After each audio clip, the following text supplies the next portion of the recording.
I sat in my car outside the courthouse, watching my husband of 8 years walk out with his mistress on his arm. They were laughing.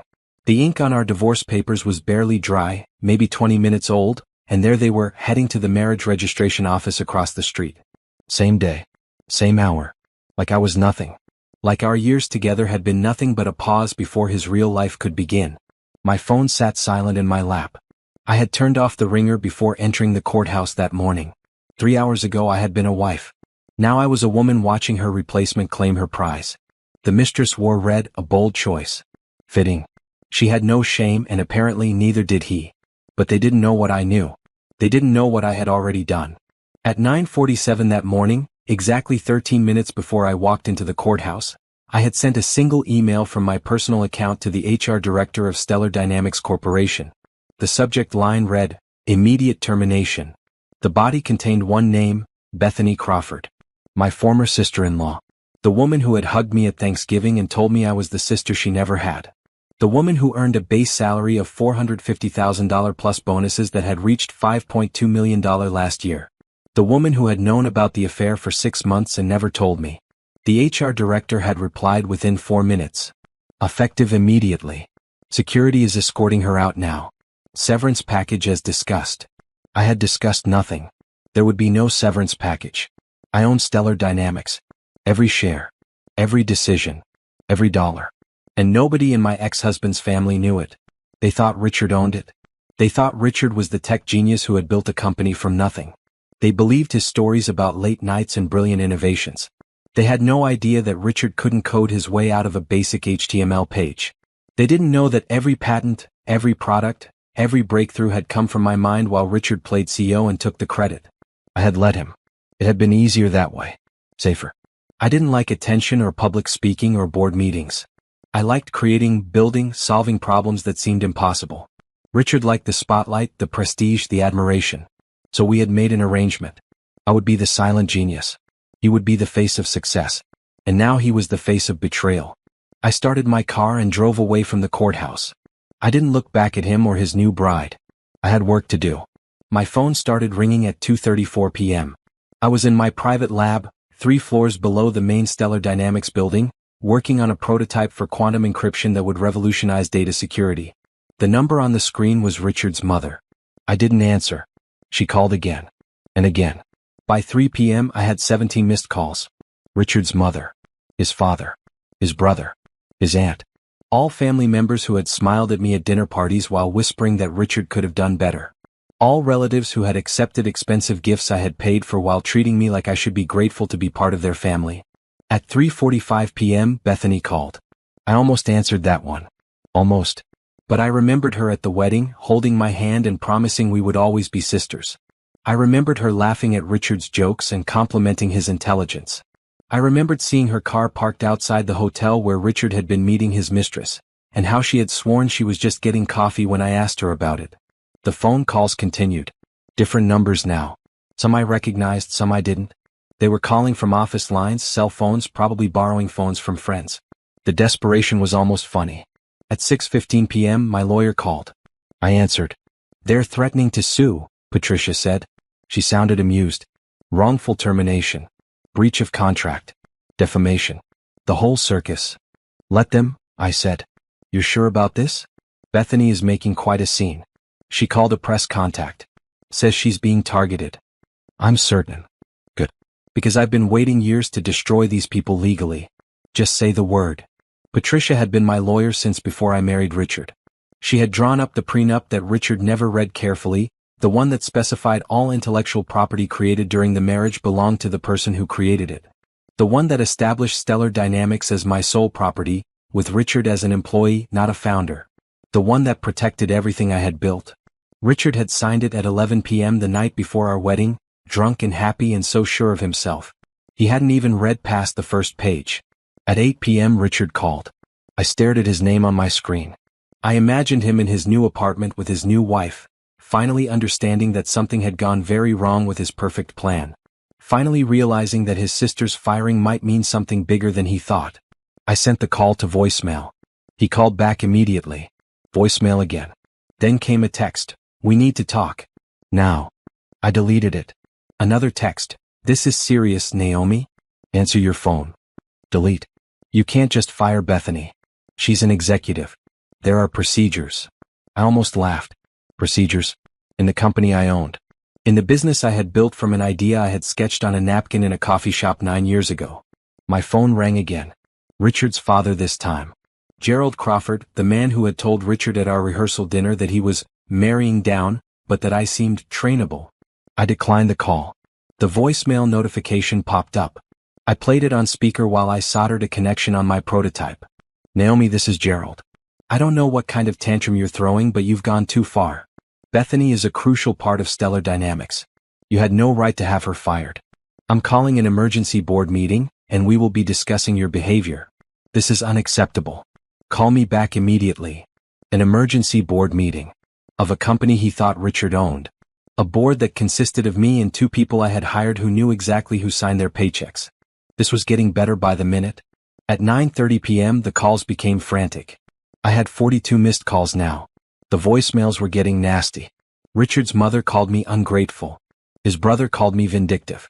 His aunt called me something I wouldn't repeat. Bethany left a voicemail that was mostly crying. Between sobs she managed to say, "How could you do this to me? After everything our family did for you? Richard gave you everything and this is how you repay us? You're nothing without him. Nothing." I saved that one. Patricia would enjoy it. At 10:17 p.m. Richard showed up at my house. I watched him on the security camera, pounding on the door. His new wife sat in the car watching. She looked less happy than she had at the courthouse. "Naomi, open the door," Richard shouted. "We need to talk about this like adults." Adults. The man who had been sleeping with his co-worker for 8 months while telling me he was working late wanted to talk like adults. "I know you're in there. Your car is in the driveway. Open the door or I'm calling the police." I picked up my phone and called Patricia. "He's at my house," I said. "Do not engage. I'm getting a restraining order filed first thing tomorrow morning. Record everything." "Already doing that." Richard pounded on the door again. "This is ridiculous, Naomi. You can't fire Bethany. You don't have that authority. I'm going to fix this tomorrow, but we need to talk about your behavior. You're acting crazy." The word hung in the air. Crazy. The word men used when women stopped accepting their lies. I texted him from inside the house. "Leave now or I call the police for trespassing." My phone rang immediately. "Trespassing? This is my house too," he said. "No," I replied. "It's not. Check the deed. Leave now." There was silence. I could almost hear his brain working, trying to remember signing mortgage papers, trying to recall whose name was on the title. He had never paid attention to those details. I had handled all the finances, all the legal documents, all the boring paperwork while he gave interviews and attended conferences. "We'll see about that," he finally said. But his voice had changed. The first crack of doubt had appeared. He left 3 minutes later. The phone calls continued until midnight. 55 total. 55 attempts to intimidate, manipulate, threaten, and guilt me into backing down. I didn't answer a single one. Instead, I finished my prototype, ate leftover Chinese food, and went to bed at 12:30 a.m. I slept better than I had in months, maybe years. Because tomorrow, they would start to understand exactly who they had been dealing with all along. Tomorrow the real story would begin. I woke up at 5 a.m. like always. The silence in my house felt different now.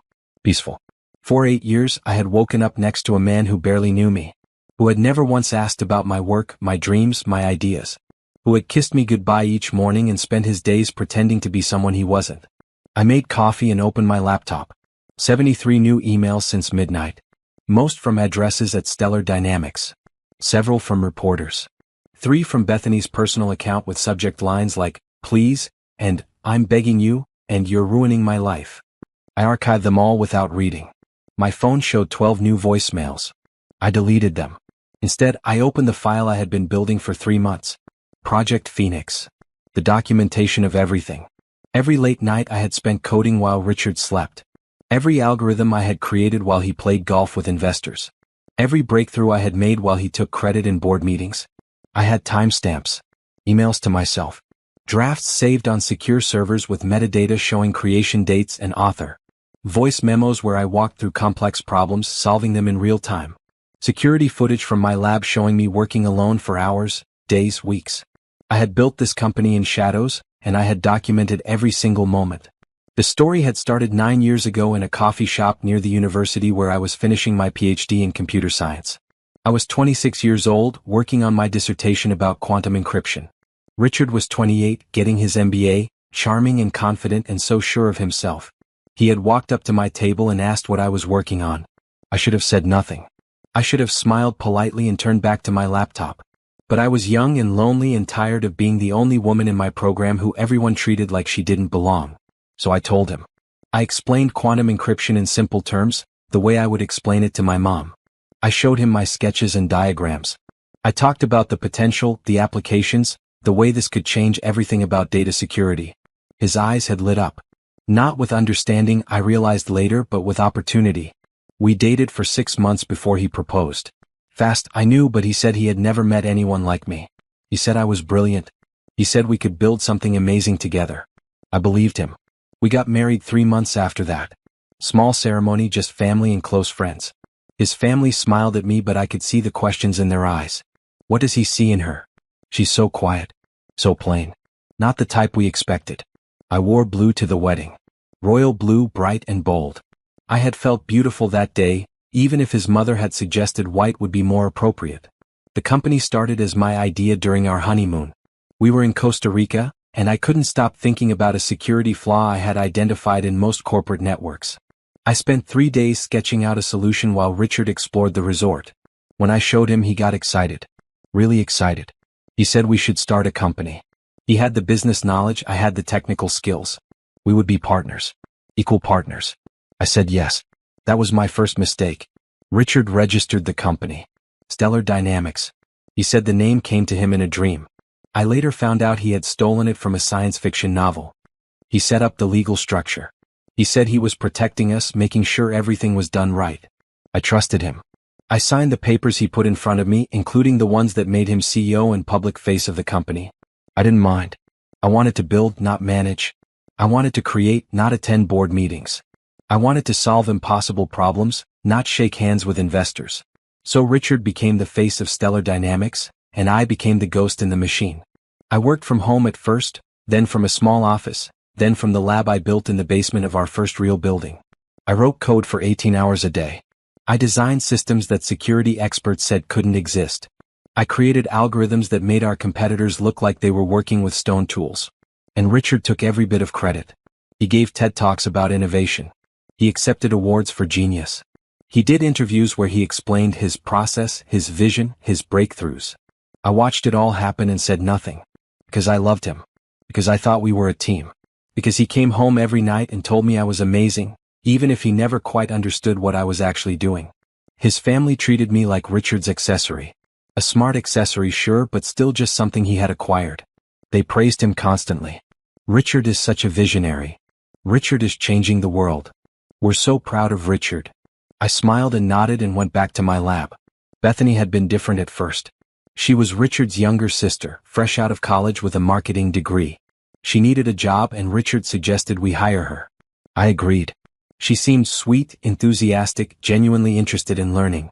I mentored her. I taught her about the technology, the industry, the vision behind what we were building. She was a quick learner, good with people in a way I never was.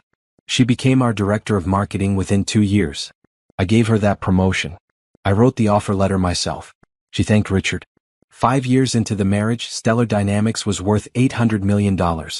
We had 300 employees.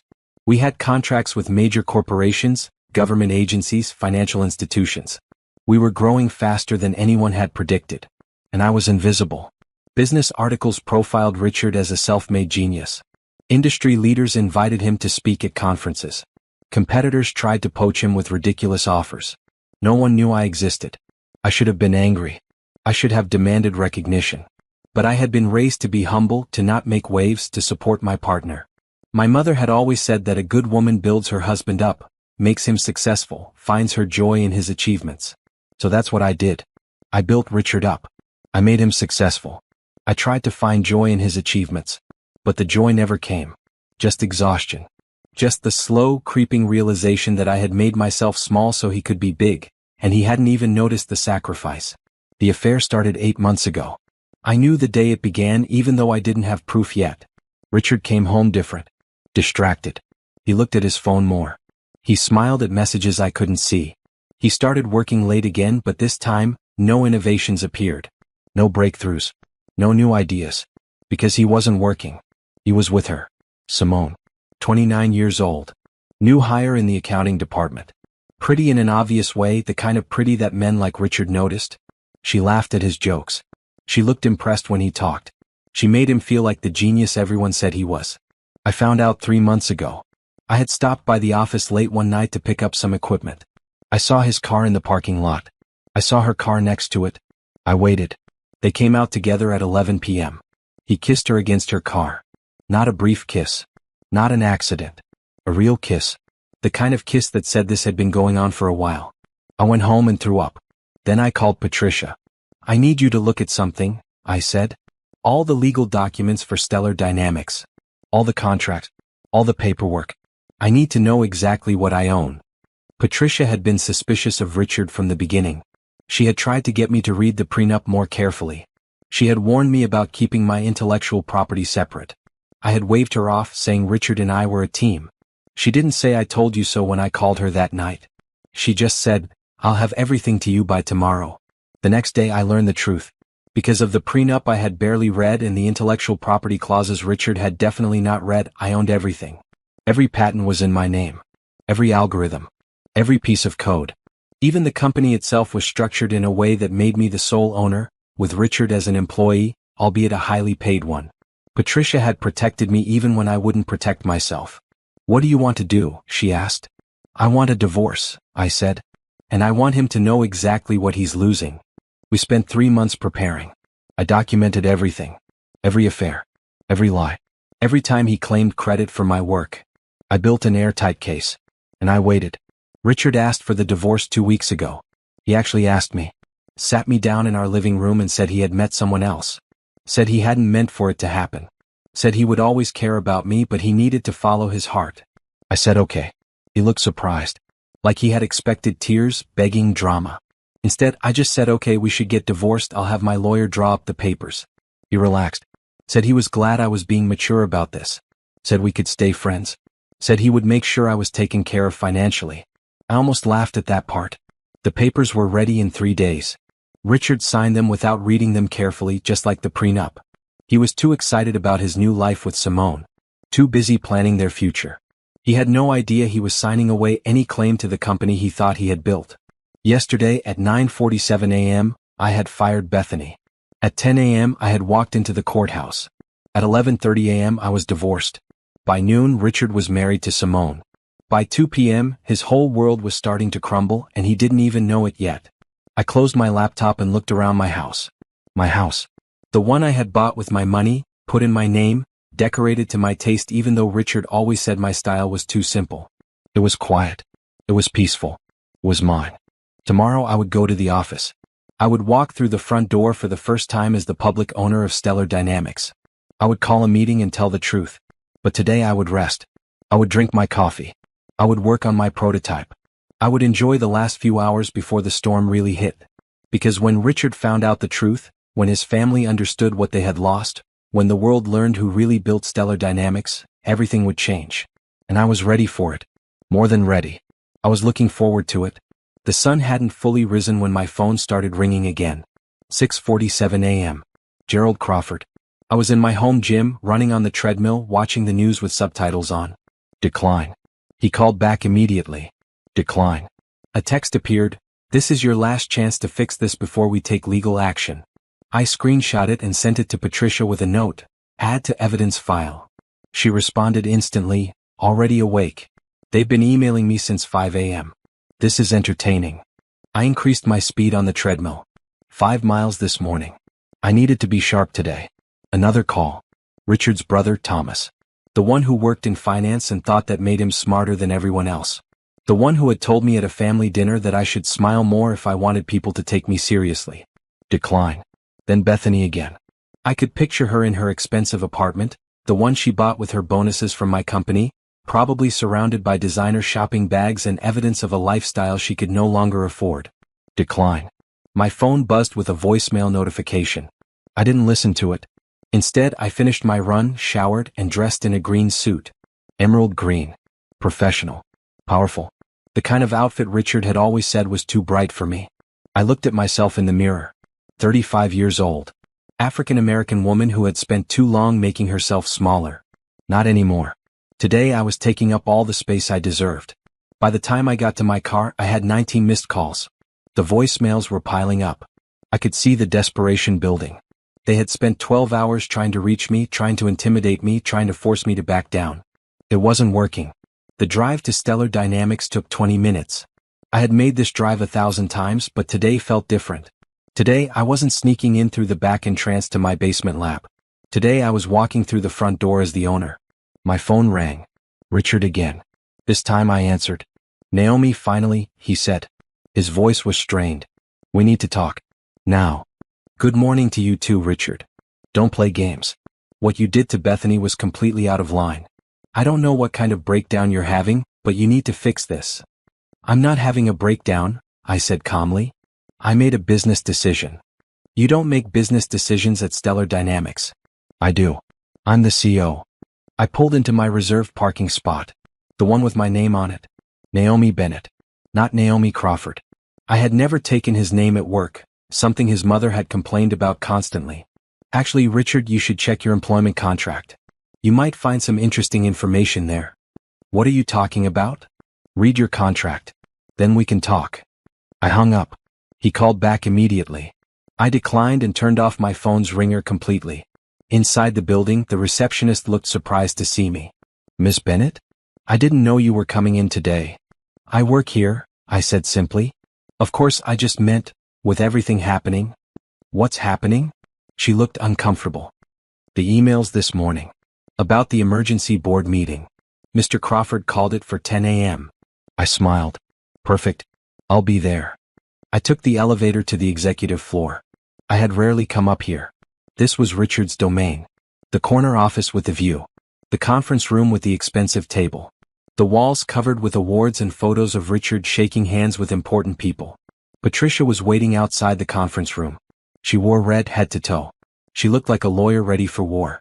They're already inside, she said. Gerald, Thomas, and some lawyer they hired overnight.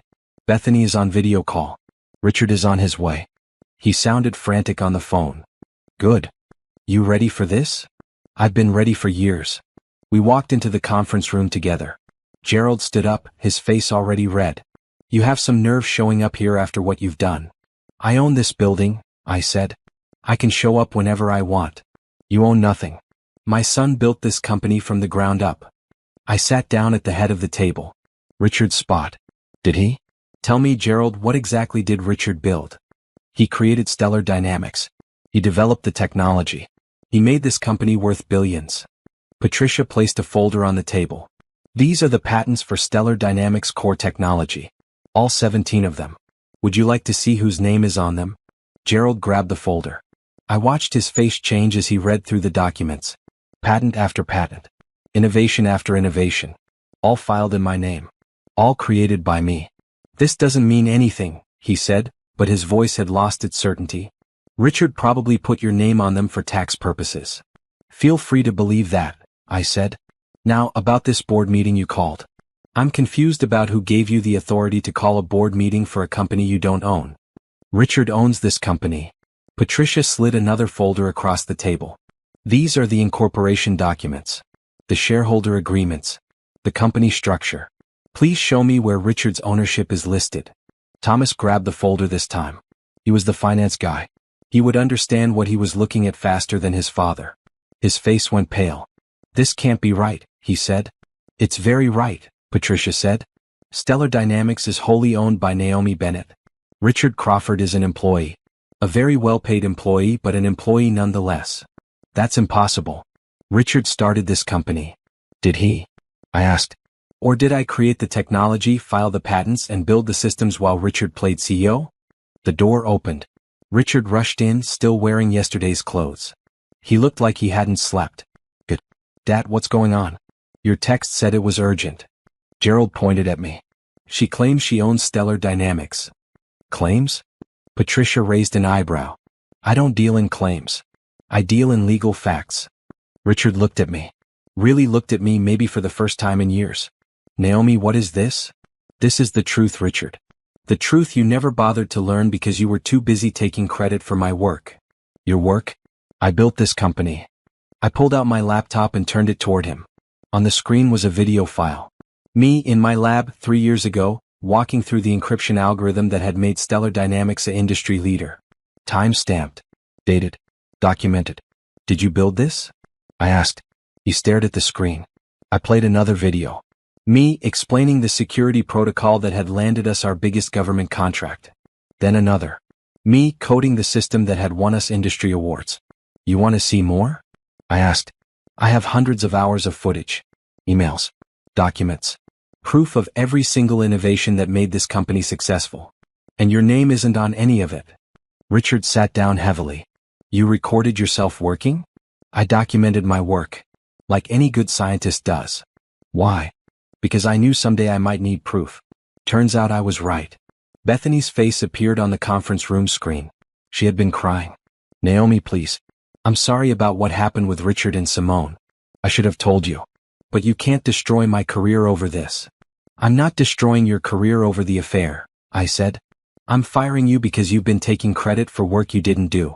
The marketing strategies that won awards? I designed them. The product launches that made you famous in the industry? I planned them. You were supposed to execute my vision, not claim it as your own. That's not true. I pulled up more files. Emails from me to her with detailed marketing plans. Strategy documents with my name in the metadata. Presentations she had given that were word-for-word copies of my notes. Still not true. I asked. She started crying harder. Gerald stood up. This is absurd. You're trying to rewrite history. Richard built this company and everyone knows it. Everyone believes it, I corrected. But belief and truth are different things. The truth is documented. Filed with the patent office. Registered with the state. Written into legal contracts that your son signed without reading. Richard's lawyer, a nervous man who looked like he had been pulled out of bed, cleared his throat. Ms. Bennett, my client would like to negotiate a settlement. For what? Patricia asked. For his contributions to the company. For the value he's added. For his reputation. His contributions? I laughed. Felt good to laugh. He gave speeches. He attended meetings. He played golf with investors. Those aren't contributions. Those are job duties which he was paid quite well to perform. He was CEO. He was an employee with a fancy title. Richard finally found his voice. You can't do this, Naomi. You can't just erase me from the company I built. I'm not erasing you. I'm revealing the truth. There's a difference. No one will believe you. I stood up and walked to the window. 17 floors below, people were arriving for work. People who thought they worked for Richard Crawford's company. People who were about to learn the truth. They'll believe the patents, I said. They'll believe the legal documents. They'll believe the footage and the emails and the evidence. You know what they won't believe? That a man who can barely code in Python built a quantum encryption company. I turned back to face him. You could have been honest, Richard. You could have said, my wife is the genius behind this company, and I'm proud to support her work. But you didn't. You took credit. You let your family treat me like I was lucky to be part of your success. You had an affair with a woman who thought she was marrying a billionaire genius. She didn't marry me for money. Really? Want to bet on that? Because in about 3 days, when the truth comes out, when everyone knows that you own nothing, that you created nothing, that you are nothing but a well-paid face for someone else's genius, we'll see how much she loves you. Richard's face crumbled. I had never seen him look so defeated. Part of me felt bad. The part that had loved him. The part that had believed in us. But that part was small now. Buried under years of being invisible. Silenced by months of betrayal. What do you want? Richard asked quietly. I want you to leave. Clean out your office. Return your company equipment. I'll honor your contract through the end of the month, and then your employment is terminated. You're firing me? Yes. From my own company? From my company. And it's not personal, Richard. It's just business. You taught me that. Gerald started to argue, but Patricia cut him off. My client has been more than generous. She could sue for fraud. For every speech he gave claiming her work. For every award he accepted. For every dollar he made pretending to be something he's not. But she's not. She's simply correcting the record and moving forward.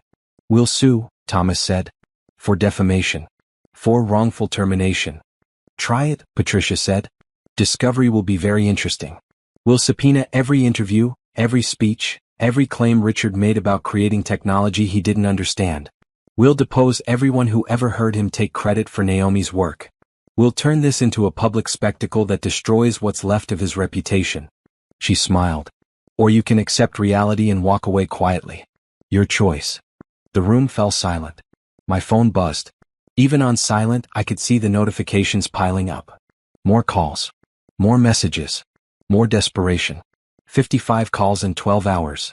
All from people who had never valued me. All from a family that had treated me like Richard's charity case. All from people who were now realizing exactly what they had lost. Not money. Not status. Me. They had lost me. And with me they had lost everything. The news spread faster than I expected. By noon, tech blogs were picking up the story. Shake-up at Stellar Dynamics. Founder's wife revealed as true inventor. By 2 p.m., major business publications were calling for comment. By 4 p.m., my phone had so many interview requests that I had to set up an automatic response. I sat in my lab watching the chaos unfold on social media. The tech community was having a field day. Some people were skeptical. Others were supportive. A few were outright hostile, calling me a liar, a bitter ex-wife, a woman trying to steal a man's legacy. But the patents didn't lie. The documents didn't lie.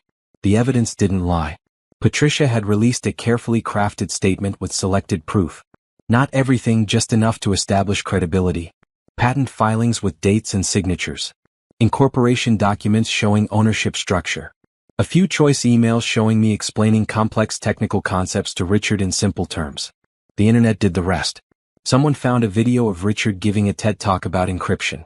A computer science professor posted a detailed analysis proving Richard had no idea what he was talking about, had mixed up basic concepts, had made claims that were technically impossible. Another person found an interview where Richard couldn't answer a simple coding question, had laughed it off and said he was too busy with big-picture strategy to get into the weeds. The cracks in his genius facade were showing and people were starting to notice. Bethany's fall was even more spectacular. She had gone to the press. Big mistake.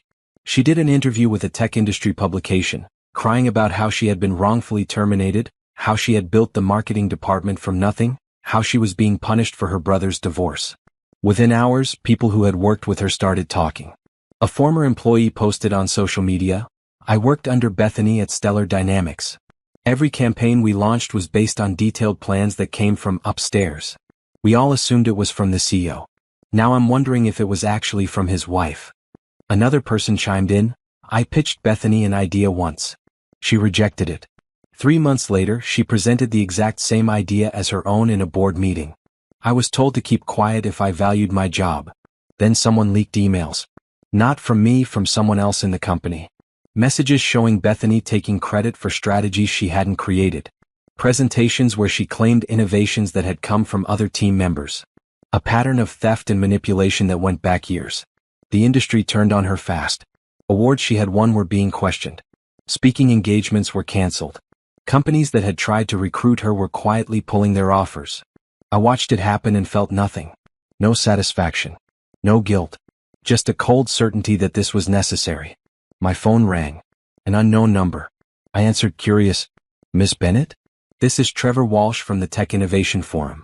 We would like to invite you to speak at our conference next month." The Tech Innovation Forum. The most prestigious event in the industry. Richard had spoken there 3 times. I had watched from the audience, listening to him explain my work to people who didn't know I existed. "What would you like me to speak about?" I asked. "Your work. The real story behind Stellar Dynamics. We think it's important that the truth is heard." "I'll think about it. We're prepared to offer you keynote speaker status." "And Miss Bennett? We owe you an apology. We gave your ex-husband a platform for years. We should have done our research better." I hung up and added the invitation to my growing list of opportunities. 6 speaking requests. 4 interview offers. 2 potential board positions at other tech companies. 1 venture capital firm asking if I wanted to consult on their investments. The world was finally seeing me. And they wanted more. Patricia called at 6 p.m. "You need to see this." She sent me a link to a legal filing. Gerald Crawford was suing me for defamation and tortious interference. He claimed I had damaged Richard's reputation and destroyed Bethany's career through lies and manipulation. "This is good for us," Patricia said. "Everything goes into public record now. Every patent. Every document. Every piece of evidence. They just gave us permission to bury them. How long until trial? Months. Maybe a year. But discovery starts immediately. They'll have to produce evidence of Richard's contributions. They'll have to prove Bethany's work was her own. They'll have to back up every claim with documentation. They can't. Exactly. My guess? They dropped the suit in 6 weeks when they realize how bad this looks. Another call came through. My mother. I had been avoiding her since the divorce. I answered. Hi, Mom. Naomi, what is happening? I'm seeing your name all over the news. I'm telling the truth. About Richard? About the company? Yes. There was a long pause. Then, I always knew he was taking credit for your work. I just didn't know how much. You knew. Baby, I'm your mother. I know you. I saw you working all hours, solving problems he couldn't understand. I saw the way he talked about the company like it was all his idea. I just thought you were okay with it. I thought I was too. And now I'm done being invisible. She laughed. Good. It's about time. That green suit you wore on the news this morning? Beautiful. Very you. Bright and bold. We talked for an hour. She told me stories about my childhood, about how I had always been the smartest person in the room but never wanted anyone to notice. About how I had hidden my intelligence to make other people comfortable. About how she had worried I would spend my whole life making myself small. You're not small anymore, she said. I'm proud of you. After we hung up, I cried. Not sad tears. Relief. Like something had broken open inside me and I could finally breathe. My phone buzzed with a text from an unknown number. You're going to regret this. You've destroyed my family. Bethany. I blocked the number. Another text, different number. Everyone will know what kind of person you really are. Richard. Block. Another. You're a vindictive woman who can't handle her husband moving on. Simone. I almost laughed. She was texting me? The woman who had slept with my husband was calling me vindictive? I blocked her too. Then I did something I had wanted to do for months. I posted on social media for the first time in years. Just a simple statement. My name is Naomi Bennett. I created the technology behind Stellar Dynamics. I filed the patents. I wrote the code. I built the systems. I spent years working in silence while others took credit. Today I'm speaking up. Not for revenge. Not for attention. For truth. And for every woman who has ever made herself small so someone else could be big. You don't have to hide anymore. Neither do I. The post went viral in 20 minutes. Comments poured in. Thousands of them. Women sharing their own stories of being overlooked, undervalued, erased. Men apologizing for times they had taken credit or stayed silent when they should have spoken up. Industry leaders pledging to do better, to look harder, to question the stories they had been told. One comment stood out. I worked with Richard Crawford at a conference. He couldn't answer basic questions about his own technology. I thought he was just having an off day. Now I know the truth. I'm sorry, Naomi. We should have questioned this years ago. I screenshotted and saved it. More evidence. More truth. By 8 p.m., Stellar Dynamics stock had jumped 12%. Investors were excited. The real genius was still with the company. The technology was safe. The future was bright. Richard's lawyer called Patricia. They wanted to settle. Drop the lawsuit. Sign NDAs. Make this go away quietly. No, I told Patricia. You sure? They're offering a decent number for Richard to walk away. I don't want his silence. I want the truth. All of it. Public and permanent. This is going to get ugly. It's already ugly. I'm just not hiding from it anymore. At 10 p.m., I received an email from Bethany. A real one this time, not a text. Long and rambling and desperate. Naomi, I know you're angry. You have every right to be. But please understand I never meant to hurt you. I just wanted to be successful. I wanted to make my family proud. Richard always made it seem like the company was his idea, his work. I didn't know. I swear I didn't know. Please give me another chance. I'll do anything.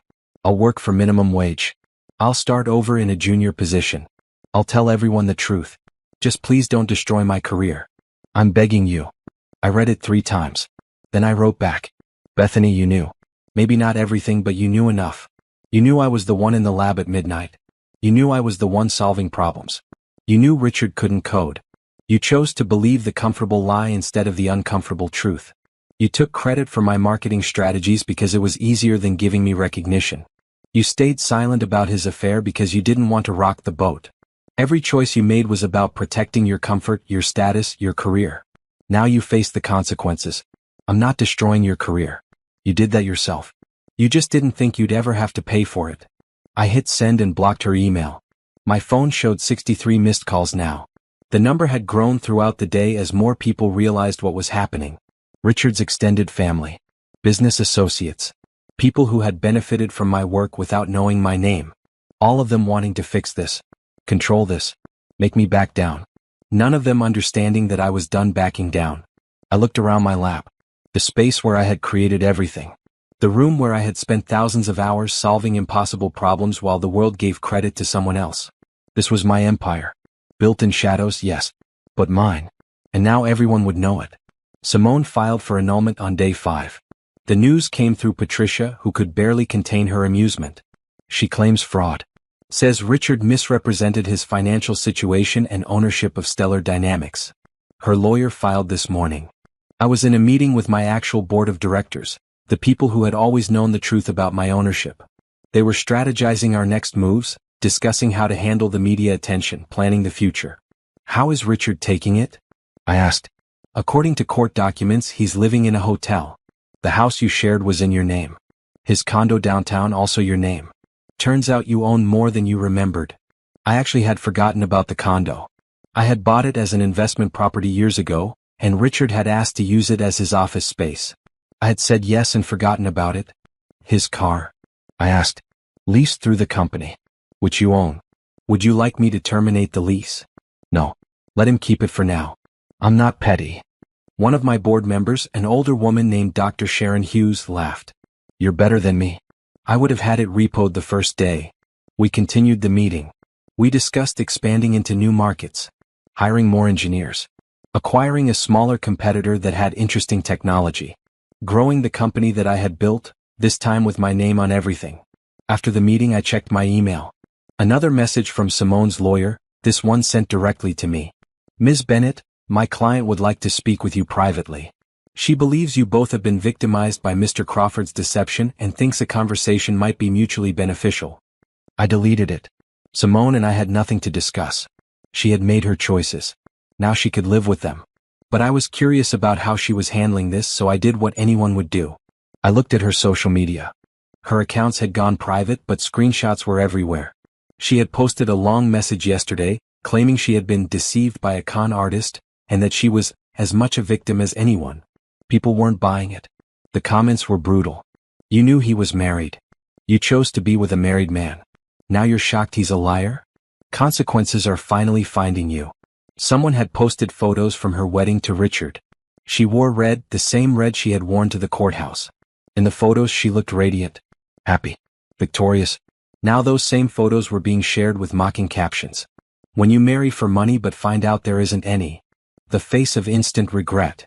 I felt nothing looking at them. No satisfaction. No pity.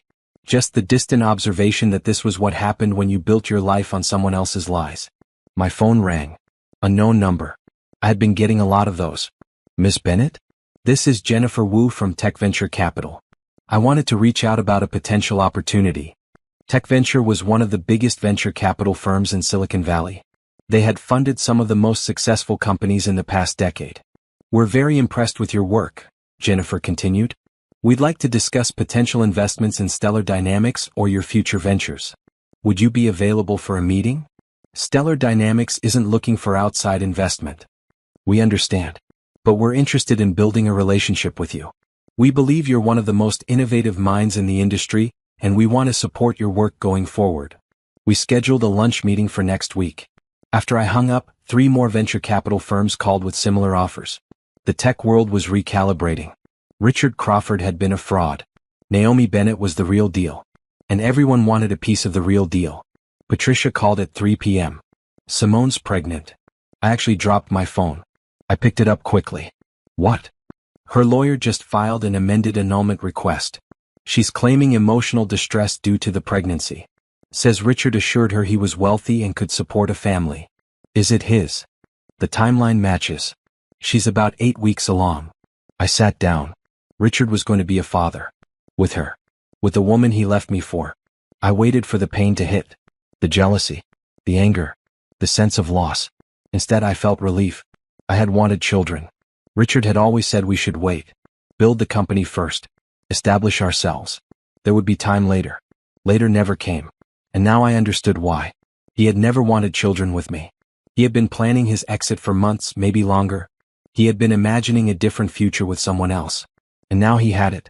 A future with no money, no career, no reputation, and a pregnant wife who had only married him for what she thought he had. Naomi? You still there? Patricia asked. I'm here. Does this change anything legally? No. The prenup is ironclad. He has no claim to your assets and neither does she. The child won't either. Good. You okay? I'm better than okay. I'm free. That evening I went to my favorite restaurant. The little place downtown that served amazing food and didn't care about celebrity or status. I wore a blue dress, bright blue, and sat at the bar with a book. The bartender recognized me. You're that tech genius everyone's talking about. I'm the woman who created some technology, yes. What you did was amazing. Standing up for yourself like that. I just told the truth. Still. Takes courage. He poured me a glass of wine. This is on the house. For inspiration. I smiled and accepted the drink. A woman approached me an hour later. Mid-30s, wearing professional clothes, carrying a briefcase. I'm sorry to bother you, she said. But I had to tell you. I'm a patent attorney and I've been following your story. What you've done is incredible. I represent several women inventors who have had their work stolen or undervalued. Would you be willing to speak with them? Maybe share your experience. Of course. She gave me her card. We exchanged contact information. She told me stories about her clients, brilliant women whose male partners or colleagues had taken credit for their innovations. Women who had stayed silent because they were afraid of losing everything. You gave them hope, she said. You showed them it's possible to fight back and win. After she left, I sat at the bar thinking about that. Oh, I had never thought of myself as inspirational.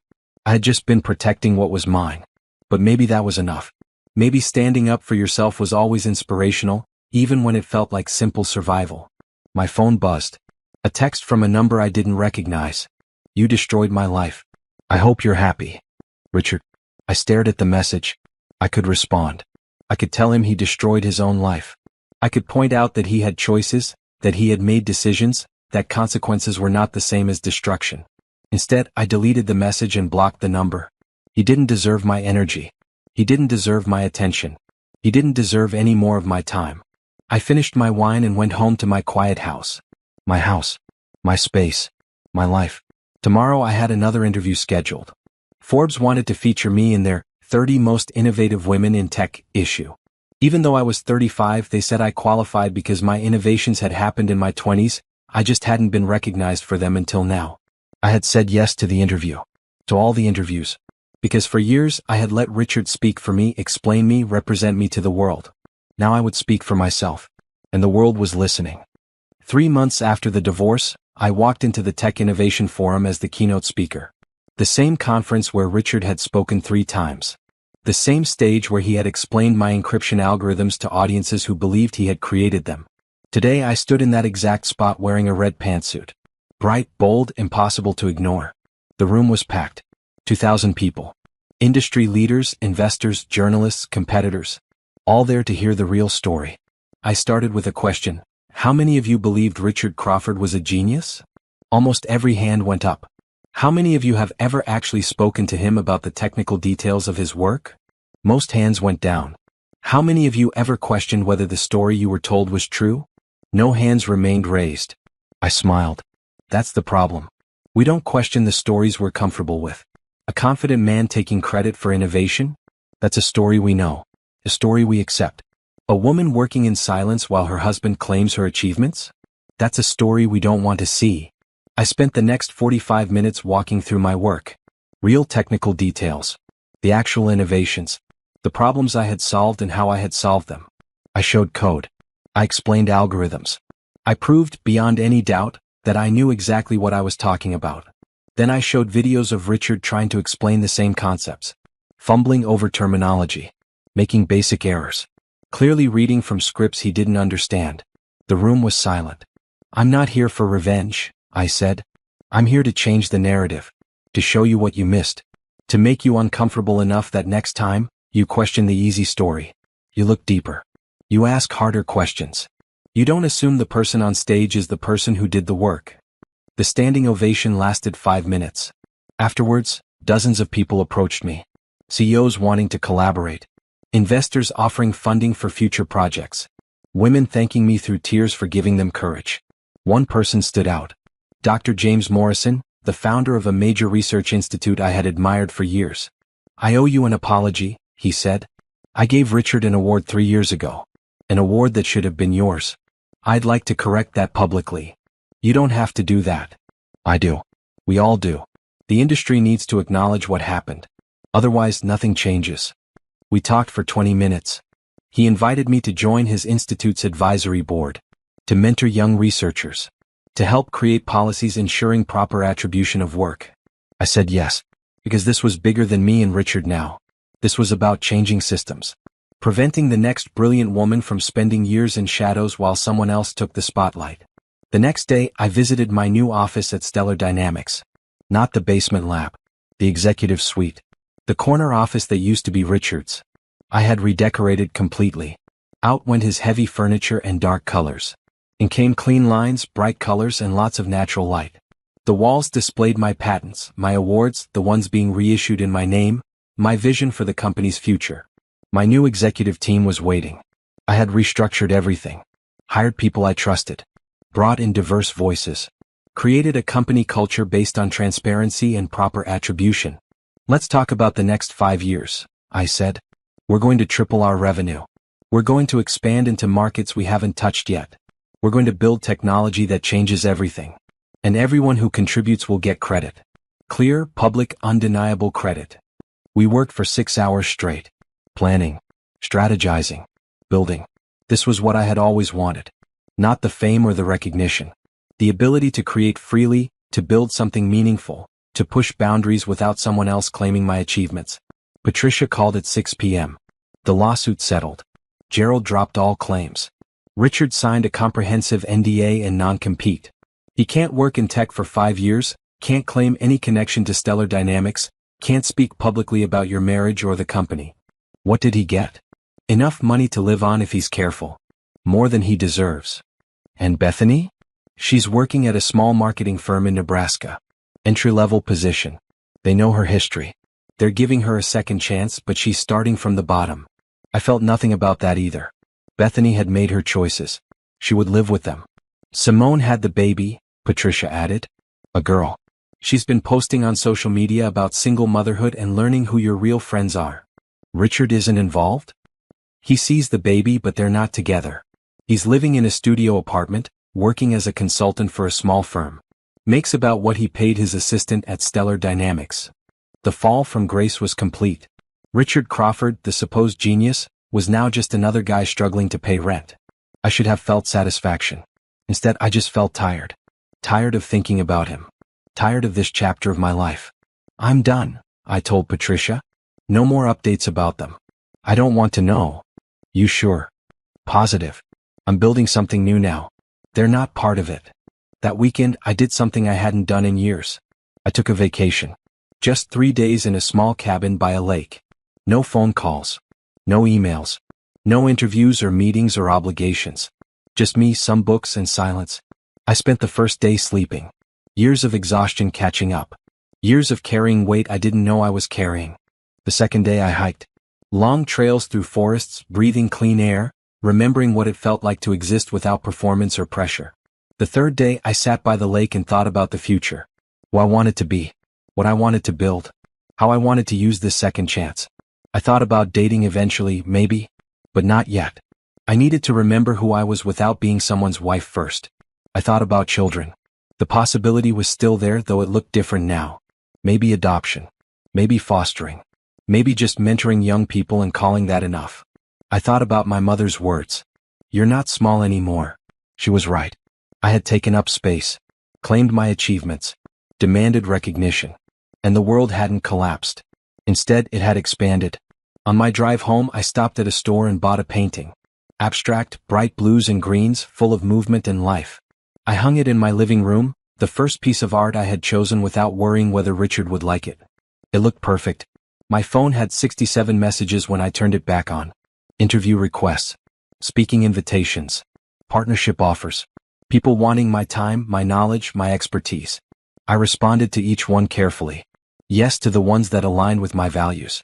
No to the ones that felt exploitative. Maybe to the ones that needed more thought. I was learning to value my time. To understand that I didn't owe everyone access to me just because they asked. One message stood out. From Trevor at the Tech Innovation Forum. Naomi, we've had incredible feedback from your keynote. Would you consider being the chair of our conference next year? Help us reshape the event to be more inclusive and accurate in how we recognize innovation. I called him back. I'm interested, but I have conditions. Name them. Mandatory verification of all speaker credentials. Proper attribution requirements. A committee dedicated to finding and highlighting innovators who work behind the scenes. And 50% of keynote speakers must be women or underrepresented minorities. Done. All of it. When can you start? We talked for an hour. Planning. Dreaming. Building something better. This was my new life. Not defined by who I had been married to or what had been taken from me.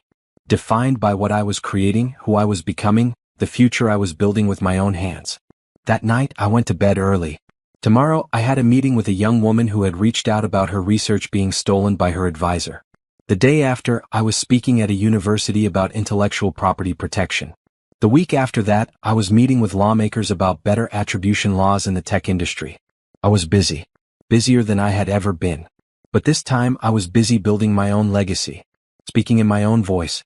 Taking up all the space I had always deserved. And it felt right. Finally, completely, perfectly right. 6 months after the divorce, Richard's family made one last attempt to reclaim what they thought they had lost. The lawsuit was different this time. Not defamation or wrongful termination, but a claim that I had manipulated Richard into signing documents he didn't understand, that I had taken advantage of his trust. Patricia called it what it was, desperation. They're arguing he was incapacitated when he signed the prenup and incorporation documents, she explained over lunch. Too drunk to understand what he was agreeing to. He signed the prenup the night before our wedding. He had been drinking at his bachelor party. Exactly. They're claiming you exploited that. Presented complex legal documents to an impaired person. I set down my fork. He had 3 lawyers review those documents. His lawyers. They all said it was fair. I know. I have their sign-offs. But his family is arguing those lawyers didn't explain things properly, that Richard trusted you and you betrayed that trust. By protecting my intellectual property? By ensuring I owned what I created. By not making it crystal clear that he was signing away any claim to the company. They're painting you as a manipulative mastermind who trapped their poor innocent son. I laughed.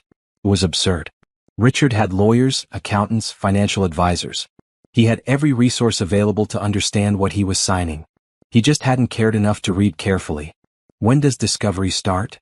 I asked. Next week. And Naomi, this is going to get personal. They're going to dig into everything. Your relationship. Your marriage. Private moments. They're trying to paint a picture of you as controlling and deceptive. Let them try. I have nothing to hide. Discovery was brutal. Richard's lawyers requested everything. Emails between us. Text messages. Financial records. Photos. Personal journals. They wanted to build a narrative of manipulation, to show that I had been plotting this from the beginning. What they found instead was the opposite. They found emails from me to Richard asking him to review documents before signing. Texts reminding him to read contracts carefully. Voice messages where I explained complex business decisions in simple terms and asked if he understood. They found evidence of me trying to include him, educate him, protect him from making mistakes. They also found evidence of his dismissiveness. His responses to my careful explanations were often just, whatever you think is best, or just handle it. Messages showing he couldn't be bothered with the details. Proof that he had actively chosen not to pay attention. Patricia was thrilled. They just handed us everything we need to destroy their case. But the worst evidence came from an unexpected source. Richard's own emails. His lawyers had requested access to his old email accounts, thinking they would find proof of my manipulation. Instead, they found messages Richard had sent to friends and family members. Messages where he bragged about letting me do all the work, while he enjoyed the perks. Messages where he complained that I was too focused on the technical stuff, and not enough on playing the CEO's wife role. Messages where he told his brother that the prenup didn't matter because it's just a formality and I can always contest it if we divorce.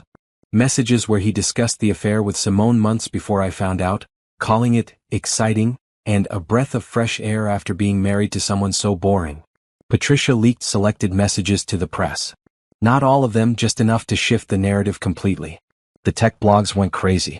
Richard Crawford's own words reveal truth about marriage. Emails show Crawford bragged about taking credit for wife's work. Text messages prove Crawford planned to contest prenup. Public opinion, which had been somewhat divided, solidified firmly in my favor. The comments sections were brutal for Richard's family. They're really trying to claim he was the victim? His own emails prove he was using her. This is what happens when entitled people face consequences. They sue. She protected herself from a man who was already planning to betray her. That's not manipulation, that's intelligence. 1 week into discovery, Gerald Crawford requested a private meeting. No lawyers. Just him and me. Patricia advised against it. He's going to try to manipulate you. Make you feel guilty. Convince you to settle. Let him try. We met at a coffee shop downtown. Neutral territory. I arrived early, ordered tea, and sat by the window. Gerald walked in looking older than I remembered. The stress was showing. The lawsuit was expensive, and his lawyers had probably told him they were going to lose. He sat down across from me without ordering anything. "Naomi," he said, "this has gone too far." "Has it?" "You're destroying my family. Richard can barely find work. Bethany is working a job that doesn't use any of her skills. Our family name is being dragged through the mud." "I didn't drag your family name anywhere. I just told the truth about who created what. You could have handled this privately. Without the media circus." "I tried to handle it privately. I tried for years. I stayed silent while Richard took credit for my work. I smiled at family dinners while you all treated me like I was lucky to be part of your family. I accepted being invisible because I loved your son and thought we were building something together." "You were building something together?" "No. I was building. He was performing. There's a difference." Gerald leaned back. "What do you want? Money? We'll pay you to drop the lawsuit, sign an NDA, let this go." "You're suing me, Gerald?" "Not the other way around." "Then what will it take for you to settle? To make this go away?" I looked at him. Really looked. I saw a man who had spent his whole life believing his son was special, exceptional, destined for greatness. A man who had built his identity around being the father of a genius.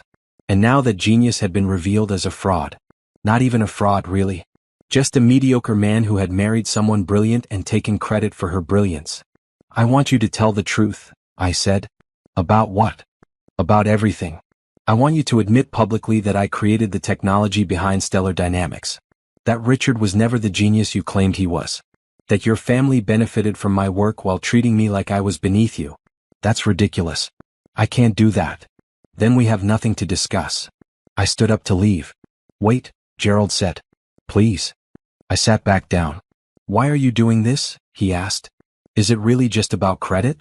About recognition? It's about respect. It's about the truth. It's about making sure this doesn't happen to the next woman who trusts the wrong person. Richard loved you. Richard loved what I could do for him. That's not the same thing. He made a mistake. The affair, I mean. But everyone makes mistakes. You didn't have to destroy him over it." "I didn't destroy him. I removed myself from his life and took what was mine. If his entire existence was built on claiming my achievements, then yes, removing myself destroyed that existence. But that's not my fault. That's his." Gerald was quiet for a long time. "Then, what happens to him now? To my son? That's not my concern. He has a daughter now. A baby girl. She deserves better than a father who can't find work, can't support his family. Then maybe he should have thought about that before he cheated on his wife, stole credit for her work, and built a life based on lies. You're really not going to help him." "Why would I?" "Because you loved him once." I stood up again. This time I didn't sit back down. I loved someone who didn't exist. The man I thought Richard was, the partner I believed I had, that person was never real. I created him in my mind because I wanted to believe in us. But reality doesn't care what I wanted to believe. And neither do I anymore. I walked out of the coffee shop and didn't look back. 2 days later, Richard's family dropped the lawsuit. No settlement. No NDA. No agreement. Just a quiet withdrawal of all claims with a statement that said they were focusing on family matters. Patricia called it a total victory. I called it the end of a chapter. But the reckoning wasn't quite over. The business world had been watching. And they had questions. Questions about how many other Richard Crawfords were out there. How many people taking credit for work they didn't do. How many brilliant minds working in shadows while someone else claimed the spotlight. Universities started investigating. Companies began auditing their patents and publications. The tech industry, confronted with an uncomfortable truth, started looking at itself differently. I received dozens of messages from women who said they had been in similar situations. Wives who had done the coding while husbands presented at conferences. Research assistants whose advisors published their work under their own names. Engineers whose managers took credit for their innovations. Some of them were ready to fight back. Others were afraid. All of them were tired. I started a foundation. The Invisible Innovators Project. Focused on helping people prove their contributions, reclaim their work, and get proper recognition. We hired lawyers to help with patent disputes. Publicists to tell true stories. Investigators to document evidence. Within 3 months, we had helped 17 women reclaim credit for their innovations. The media loved it. I did interview after interview, not about my own story anymore, but about the pattern. The system. The way intellectual property theft happened in plain sight because we were conditioned not to question certain narratives. Richard's name came up in some of these interviews. I spoke about him factually, without emotion. He became a case study. An example. A cautionary tale. I didn't hate him. I didn't think about him enough to hate him. He was just a chapter in my story. A chapter that had taught me important lessons about trust, worth, and the danger of making yourself small. And now I was writing new chapters. Better chapters. Chapters where I was the author, the protagonist, and the hero. Chapters where my name appeared in bold letters on every page. 8 months after I fired her, Bethany showed up at my office. My assistant called me first. "There's a woman here to see you. Bethany Crawford. She doesn't have an appointment, but she says it's important." I almost said no. Almost had security escort her out. But curiosity won. "Send her in." Bethany looked different. Smaller somehow. She wore a plain outfit, nothing designer. Her hair was simpler. The confidence she used to carry was gone, replaced by something that looked like humility but might just be defeat. "Thank you for seeing me," she said, standing in the doorway like she wasn't sure she was allowed to enter. "You have 5 minutes." She sat down across from my desk. The desk that used to be Richard's. The office she used to visit casually like she owned the place. "I've been in therapy," she started. "Working through a lot of things. And my therapist said I needed to apologize to you. For real. Not just to make myself feel better, but because you deserve to hear it." "I'm listening." I knew. Not everything, but enough. I knew you were brilliant. I knew Richard couldn't code. I knew the ideas came from somewhere and it wasn't from him. I just never let myself think about it too hard because it was easier not to. She looked at her hands. When Richard would present at conferences, I would see him struggle with technical questions. I would watch him deflect, change the subject, make jokes. And I knew something was wrong. But I didn't ask questions because the truth would have been uncomfortable. "So you chose comfort over honesty." "Yes. And I chose it over and over again." When he started the affair with Simone, I knew about it after the second time they met. I saw them together. He told me it was nothing serious, just a distraction, that he still loved you but needed something exciting. My jaw tightened. "And you said nothing." I told myself it wasn't my place. That it was between you and him. That I couldn't betray my brother. But really, I was protecting myself. If I told you, it would have caused a family crisis. I would have had to choose sides. Things would have been messy. "So you let me walk around looking like a fool while everyone else knew?" "Yes." She was crying now. "And I'm so sorry. You were kind to me. You mentored me. You gave me opportunities one didn't deserve. And I repaid you by staying silent when you needed someone to tell you the truth." I waited for the anger to come.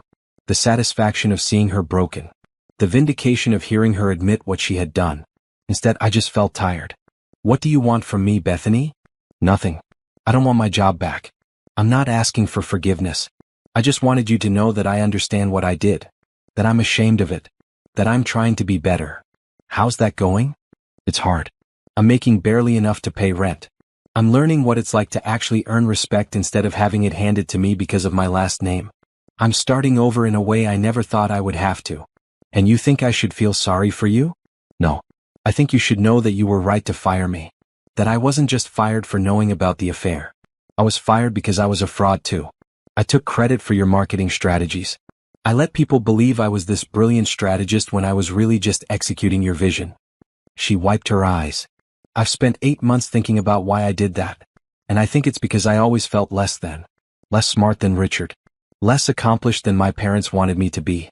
So when I had the chance to be seen as successful, I grabbed it. Even if it meant stealing someone else's work. Do you know how many women do the work while men take the credit? I asked. Do you understand that you could have been different? You could have been the one who stood up, who told the truth, who refused to participate in the lie. I know that now. But you didn't know it then. Because knowing it then would have cost you something. She nodded. You're right. We sat in silence. I looked at her and saw something I recognized. Not the entitled woman who had taken my work. Not the sister-in-law who had betrayed me. Just a person who had made terrible choices because she was afraid of being ordinary. What are you doing now? I asked. Working in marketing for a small firm in Nebraska. They know my history. They hired me anyway, said everyone deserves a second chance. I'm doing entry-level work. Learning to actually do the job instead of just taking credit for it. Do you like it? Sometimes. It's humbling. But I'm learning what it feels like to actually earn something. I stood up and walked to the window. 17 floors below, the city moved on. People going to work, building their lives, making their choices. I accept your apology, I said. Not because I forgive you completely, but because I understand that people are complicated. You made terrible choices. You hurt me. You betrayed my trust. But you're also trying to do better, and that counts for something. Thank you. But Bethany, I need you to understand something. You don't get to feel better just because you apologized. You don't get absolution just because you feel bad about what you did.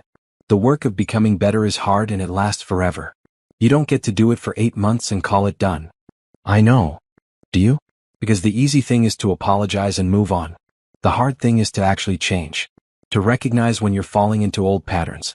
To speak up when it's uncomfortable. To give credit where credit is due even when you get nothing for it. She stood up. You're right. And I'm trying. That's all I can say. Then keep trying. And when you see someone else taking credit for work they didn't do, speak up. When you see a woman being erased from her own story, say something. Use what happened to you, what you did, to make sure it doesn't happen to someone else. I will. She walked to the door, then turned back. For what it's worth, Richard is miserable. He knows he destroyed his life. He knows he lost the best thing that ever happened to him. Not the company. You. That's not worth anything to me. I know. But I thought you should know anyway. After she left, I sat in my office thinking about forgiveness. I had forgiven her in a way, but it wasn't the kind of forgiveness that restored relationship or trust. It was just the kind that let me stop carrying anger around. She had made her choices. I had made mine. We were both living with the consequences. My phone rang. My mother. I saw Bethany leaving your building on social media, she said. Someone had apparently photographed Bethany crying in the lobby and posted it.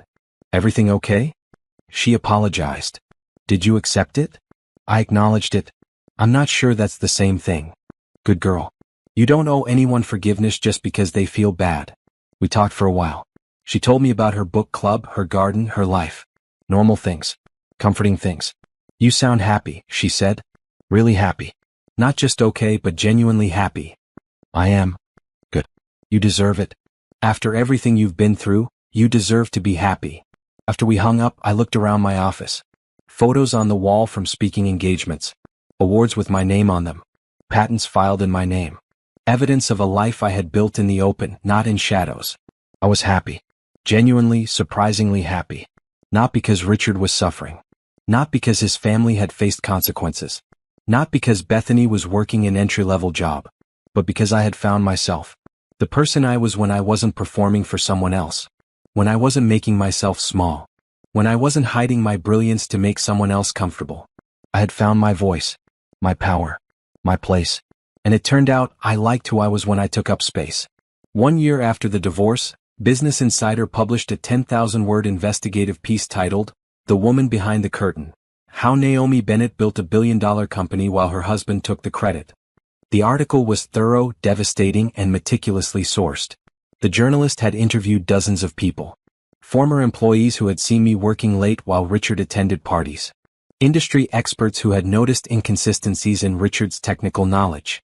Investors who had been impressed by my few appearances at meetings but told to direct all communication through Richard. They had obtained emails, recordings, documentation. They had traced the timeline of every major innovation at Stellar Dynamics back to me. They had found the patterns that should have been obvious but that everyone had missed because the narrative of brilliant male CEO was easier to believe than brilliant female inventor hiding behind her husband. The article went viral. Within 24 hours, it had been shared millions of times. Every major news outlet picked it up. Tech blogs dissected it. Business schools announced they would be using it as a case study. I did 5 interviews that week. Not to defend myself or prove anything more. Just to talk about what came next. What do you want people to learn from your story? One journalist asked. Question the narratives you're given, I said. When someone is praised for brilliance, ask for proof. When someone takes all the credit, look for whose work is behind it. Don't assume the person on stage is the person who did the work. Do you have any regrets? I regret staying silent for so long. I regret thinking that love meant making myself invisible. I regret all the years I spent believing that my worth was tied to making someone else successful. What would you tell other women in similar situations? Document everything. Protect yourself legally. Don't trust that being right will be enough. You need proof, evidence, documentation. And then use it. Don't wait for permission to claim what's yours. The response was overwhelming. Women reached out to share their stories. Some were ready to fight. Others were still afraid. All of them were tired of being invisible. The Invisible Innovators Project expanded. We hired more lawyers, more investigators, more publicists. We started a legal defense fund. We created resources for documenting intellectual property. We built a network of support for people trying to reclaim their work. Within 6 months, we had helped 63 people prove their contributions and receive proper credit. Some cases were settled quietly. Others became public battles. All of them mattered. Industry groups started reaching out. They wanted to partner with the foundation. They wanted to create new standards for attribution. They wanted to fix the systems that had allowed people like Richard to thrive. I spoke at conferences about building ethical tech companies, about creating cultures where credit was properly assigned, about the importance of transparency in innovation. One presentation stood out. I was speaking at a major university, and a young woman raised her hand during Q&A. My research advisor is taking credit for my work, she said. Publishing papers with my data but barely mentioning my contribution. I'm afraid if I speak up, I'll lose my position. What should I do? The room went silent. Everyone was watching me, waiting for my answer. Document everything, I said. Keep copies of all your work with timestamps. Email yourself descriptions of your contributions. Keep a detailed lab notebook. Build your evidence file. But what if that's not enough? What if he's too powerful? Then you fight anyway. Because the alternative is spending your whole career watching someone else get credit for your brilliance. And I can tell you from experience that cost is too high. She nodded, tears in her eyes. After the presentation, she came up to me. I'm going to do it. I'm going to document everything and then file a complaint. Good. And if you need help, the foundation can connect you with resources. Thank you for showing us it's possible to fight back and win. I hugged her. You were always going to be brilliant. Now you just get to be brilliant with your name on your work. The article led to other changes too. Tech companies started auditing their attribution practices. Universities implemented new policies about intellectual property and proper citation. Industry organizations created awards specifically recognizing behind-the-scenes innovators. The conversation had shifted. People were asking different questions now. Not just who built this, but who actually built this? Richard became a cautionary tale. Business ethics classes studied his case. Management books used him as an example of what not to do. His name became synonymous with taking credit for others' work. I felt nothing about that. He had made his choices. These were the consequences. 2 years after the divorce, I received an invitation to speak at the same TED conference where Richard had given his famous talk about innovation. The organizers wanted me to tell the real story, to set the record straight on that same stage. I accepted. I wore a green dress. Bright emerald green. The color of growth, renewal, taking up space. I walked onto that stage and looked out at the audience. Thousands of people. Millions more watching online. 5 years ago, my ex-husband stood on this stage and gave a talk about innovation. I began. He talked about the encryption technology that made Stellar Dynamics successful. He explained the process, the breakthroughs, the vision. He received a standing ovation. I paused. Everything he said was based on my work. Work I had done in a basement lab while he prepared for speaking engagements like this one. Work I had created, refined, and perfected while he took the credit. The audience was silent. I'm not here to attack him. I'm here to talk about a bigger problem. The problem of invisible labor. Of uncredited contribution. Of brilliant people working in shadows while someone else stands in the spotlight. I spent 18 minutes talking about systems. About culture. About the ways we condition women to be modest and men to be confident. About how those conditioning patterns create situations where credit flows to the person who claims it loudest, not the person who earned it. I talked about solutions. About documentation and transparency. About creating cultures where asking for credit isn't seen as arrogant but as appropriate. About building systems that make it harder to steal intellectual property and easier to prove contribution. The standing ovation lasted 7 minutes. Afterwards, the TED organizers apologized formally for giving Richard a platform years ago. They committed to better verification of speakers' credentials. They pledged to actively seek out and highlight innovators who work behind the scenes. It wasn't enough to fix everything, but it was a start. That night, I had dinner with my mother. She had flown in to watch the talk in person. "I'm so proud of you," she said. "Not just for what you've accomplished, but for who you've become." Who have I become? Someone who takes up space. Someone who speaks her truth. Someone who isn't afraid to be brilliant in public. We talked for hours. About the past, the present, the future. About her own experiences being overlooked and undervalued. About the changes she was seeing in the world. "Do you think things are really changing?" she asked. "I think we're asking better questions now. That's the first step." "And Richard? Do you ever think about him?" "Sometimes. But not with anger anymore. Just with curiosity about how someone could build a whole life on lies and think it would last." "He thought he was entitled to your work. A lot of people think they're entitled to other people's work. They're just not usually married to the person they're stealing from." She laughed. "True. So what's next for you?" "I'm working on new technology. Quantum computing applications. It's challenging and exciting and completely mine from the start. No partners this time? Just me and a team of people who get proper credit for their contributions. Clear attribution. Transparent processes. Everyone's name on their work." "Sounds perfect." It is. We finished dinner and walked through the city. The night was clear, the streets were alive with people, and I felt completely at peace. I had built something real. Not just a company or a foundation or a reputation. I had built a life where I was visible, valued, recognized. Where my name appeared in bold letters on everything I created. Where I wasn't hiding anymore. And that was worth more than any amount of money or recognition or revenge. That was worth everything. 3 years after the divorce, Stellar Dynamics was valued at $15 billion. We had expanded into quantum computing, artificial intelligence, and advanced encryption. We had offices in 12 countries. We employed over 2,000 people. And everyone knew my name. I stood in my lab, working on a prototype that would revolutionize secure communication. 3 young engineers worked alongside me, asking questions, contributing ideas, learning. All 3 were women. All 3 would have their names on the patent. My phone buzzed. A message from Patricia. "Richard filed for bankruptcy. Thought you should know." I read it twice and felt nothing. Not satisfaction. Not pity. Just a distant acknowledgement that consequences had finally caught up completely. I didn't respond. I went back to my work. That evening, I had dinner with Dr. Sharon Hughes, my board member and mentor. She had become a close friend over the years, someone who understood the unique pressures of being a woman in tech. "I heard about Richard," she said. "Patricia told you?" "It's in the business news. Small article, but it's there." I didn't see it. "You don't follow news about him anymore, do you?" "No. There's no point. He's not part of my life." "That's healthy." She sipped her wine. "Do you ever regret how things ended? The public nature of it." I thought about that.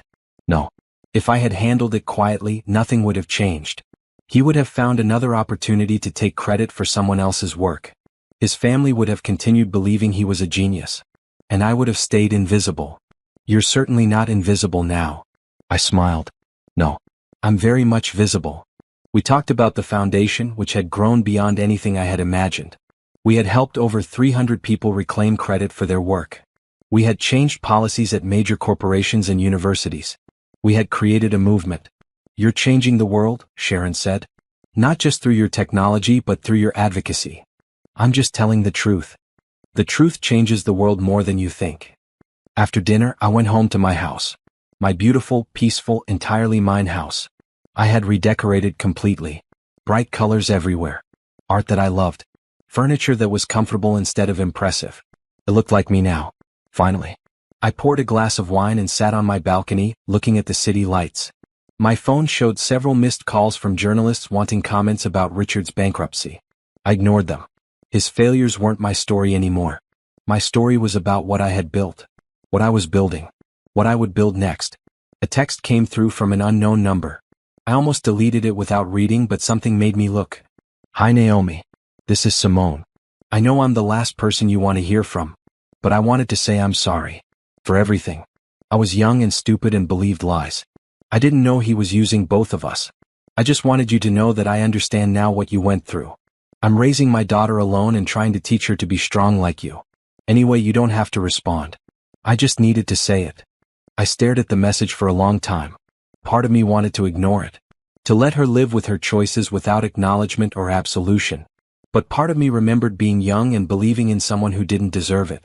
Making choices that seemed right at the time but turned out to be disasters. I typed a response. I hope you and your daughter are well. Teach her to value herself and never make herself small for anyone. That's the best thing you can do for her.